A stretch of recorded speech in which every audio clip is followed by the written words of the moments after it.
Vous savez, quand on parle de contrôle, il faut distinguer les contrôles administratifs d'abord, le contrôle juridictionnel, les contrôles parlementaires, et puis il y a les contrôles citoyens.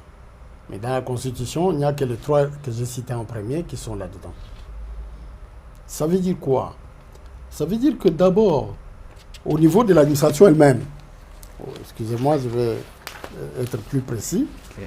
Au niveau de l'administration elle-même, les contrôles que l'administration exerce sur ses propres, sur elle-même, il y a déjà ce qu'on appelle le contrôle exercé par le contrôleur budgétaire dans tous les ministères. Ces gens-là sont là-bas. Et le contrôle administratif du contrôleur budgétaire, c'est déjà tous les actes à partir de l'engagement de dépenses, liquidation, ordonnancement.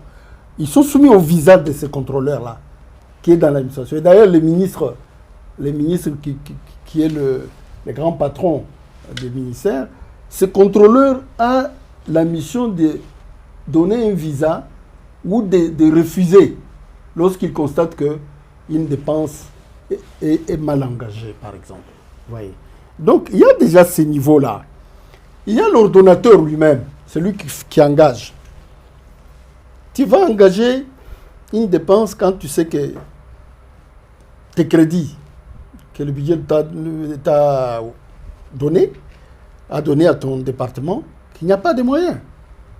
Tu vas donc engager une dépense sur un projet dont les contrats n'ont pas été signés de manière légale, etc. Donc, l'ordonnateur qui est le gestionnaire d'un ministère ou d'une entreprise publique, il est d'abord un manager qui ne peut pas engager une dépense n'importe comment, n'est-ce pas, sans tenir compte des conséquences que cela peut avoir.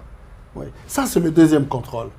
Enfin, il y a le contrôle de l'inspection générale des finances, qui est l'inspecteur de finances.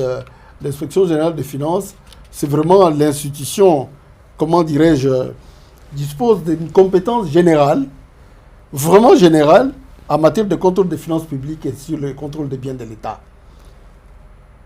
Donc, elle peut accomplir toute enquête ou mission de contrôle, des vérifications, des contre-vérifications et des surveillances de toutes les opérations financières en recettes comme en dépenses du pouvoir central, ainsi que des organismes ou entreprises de toute nature qui bénéficient du concours financier de l'État, sous forme de participation au capital, de subventions, de prêts, d'avances ou de garanties. Donc l'inspection générale des finances, c'est vraiment au niveau de l'administration,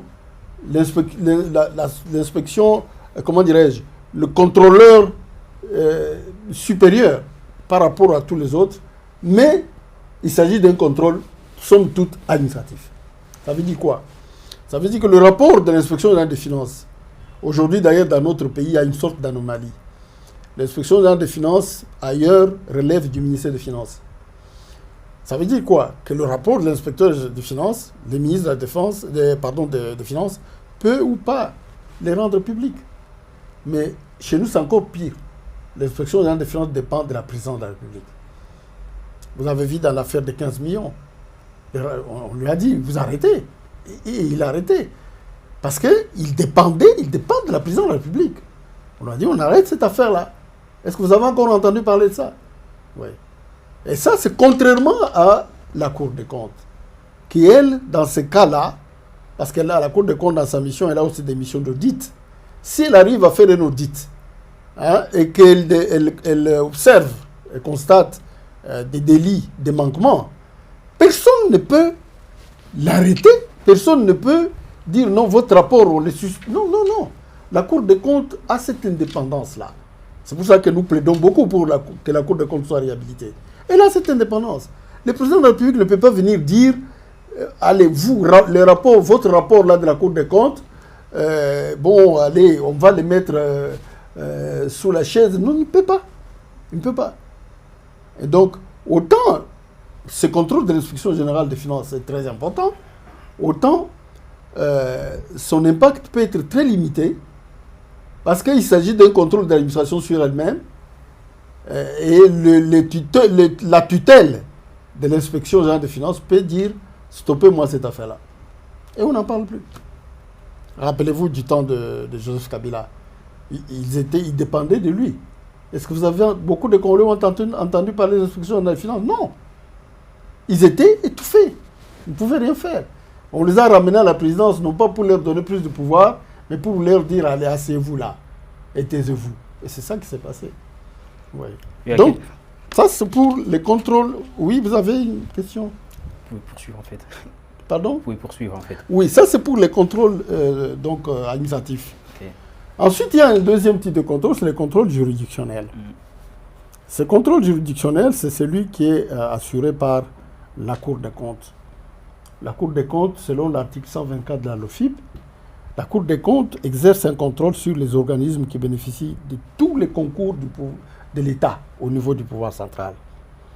La Cour des comptes assiste également l'Assemblée nationale dans le contrôle de l'exécution de la loi des finances. Elle évalue notamment les rapports des performances aussi. Elle contrôle dans les conditions fixées par la loi la gestion des finances publiques de l'État. Et donc vous voyez que c'est une mission très très importante. Elle est très importante, mais en même temps, la Cour des comptes, elle a aussi ses rôles juridictionnels, c'est-à-dire où elle est le juge des comptables publics, dont je n'ai pas parlé tout à l'heure, mais il y a aussi les comptables publics qui font partie de cette panoplie, de cet arsenal des contrôleurs administratifs. Elle juge la comptabilité des comptables publics, qui sont partout là où il y a l'argent de l'État. Vous avez vu, on a parlé d'un comptable public à la présidence lors du procès. Ils sont là pour jouer leur rôle. Donc aider, tenir la comptabilité des moyens qui sont mis à la disposition des différents organismes et des structures de l'administration de l'État. Et la Cour des comptes a ce rôle-là, de juger, aider, et lorsque la gestion n'est pas bonne, elle peut amener ces gens-là, par ses rapports, vers les juridictions de la justice, du pouvoir judiciaire. Elle peut les amener là-bas. Et donc, ça il s'agit du deuxième type de contrôle, le contrôle juridictionnel, mais il y a aussi le contrôle parlementaire, n'est-ce pas? Les députés qui peuvent en commission aller contrôler les finances publiques, comment telle entreprise a été gérée. Et ils ont ces droits-là. Et ils peuvent se faire aider d'ailleurs par la Cour des comptes. Ouais. Évidemment, il y a le quatrième contrôle, c'est le contrôle citoyen. Nous sommes les plus indépendants. Et moi, je dis toujours que la société civile, là, par exemple, dans cette affaire du programme de 100 jours, la société civile a fait ce que les autres contrôles n'étaient pas en mesure de faire. Ni le Parlement, ni la Cour des comptes, ni même les contrôles administratifs traditionnels. La société civile a comblé le vide qu'il y avait. Mais la société civile ne peut pas continuer toujours à combler ces vides. Parce qu'elle n'a pas les mêmes moyens que l'État. C'est-à-dire que les structures de l'État chargées de contrôle. Donc elle ne peut pas. Donc il faut absolument qu'on donne les moyens au contrôle. Parce que là où il n'y a pas de contrôle, la mauvaise gestion élit domicile. Elle élit domicile. Et donc il faut absolument que les contrôles, vraiment dans toute leur totalité, les fonctions de contrôle soient réhabilitées. Et qu'ils les reçoivent. Vous imaginez par exemple que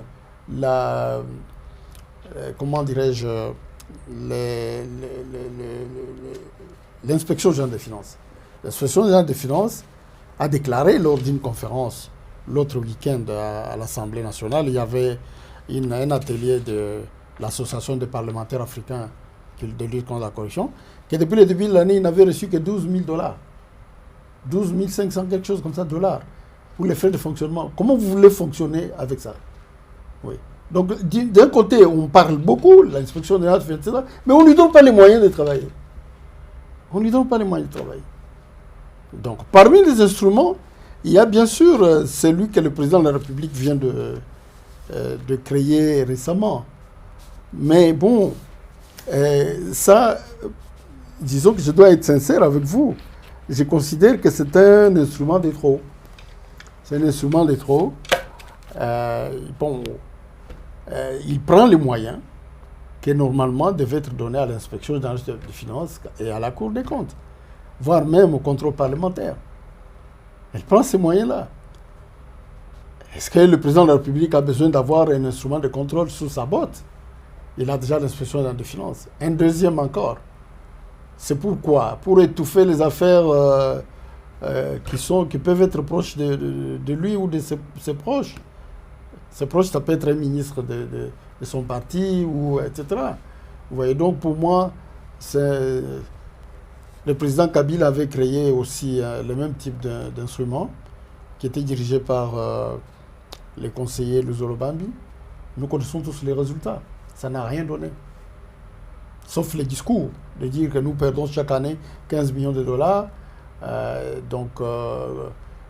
15 milliards, pardon, 15 milliards de dollars dans la corruption, le coulage des recettes. C'est tout ce qu'il a dit. Mais qu'est-ce qu'on a fait pour mettre fin à ça? Rien. Rien. Au moins sous Kabila, sous Tshisekedi, on a arrêté M. Kamere.